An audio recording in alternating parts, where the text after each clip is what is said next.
Hello बच्चों, let's read the question. Two coils of self inductance L1 and L2 are placed so close together that effective flux in one coil is completely linked with the other. If M is the mutual inductance between them, then we have given four options. Now, first of all, we will discuss here the key concept, which is the mutual and self inductance of a given coils.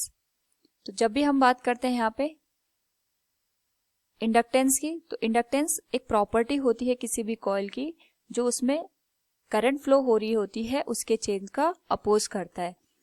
तो जब हम बात करते हैं यहाँ पे self inductance की, तो सेल्फ इंडक्टेंस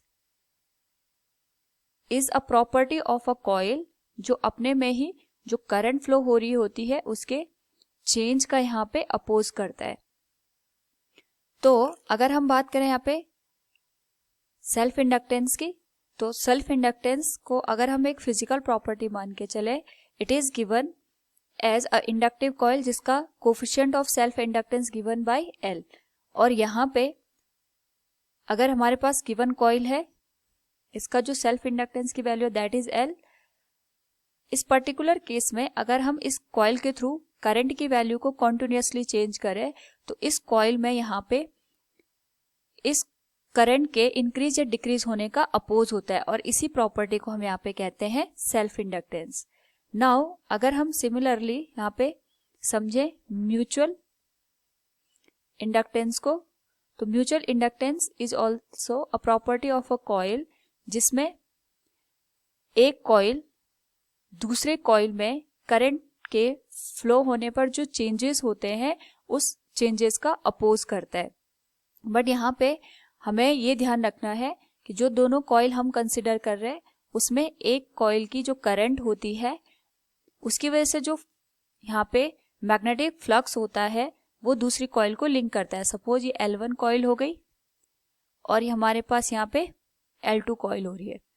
तो इस पर्टिकुलर केस में अगर यहाँ पे करंट फ्लो होती है और इस करंट की वजह से जो मैग्नेटिक फील्ड है that also link with L2, तो अगर हम यहाँ पे I1 को चेंज करें तो I1 के चेंज होने की वजह से यहाँ पे जो फ्लक्स होगा that will link with L2, it will also change.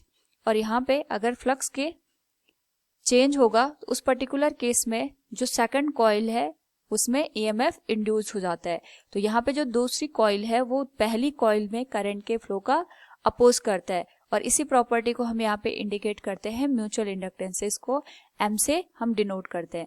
तो अगर हमें यहाँ पे दो कॉइल गिवन है L1 और L2, इनके बीच में अगर मैग्नेटिक फ्लक्स लिंक कर रहा है उस पर्टिकुलर केस में जो म्यूचुअल फ्लक्स है that is given as phi, और यहाँ पे जो म्यूचुअल हमें इंडक्टेंस की वैल्यू गिवन है दैट इज M।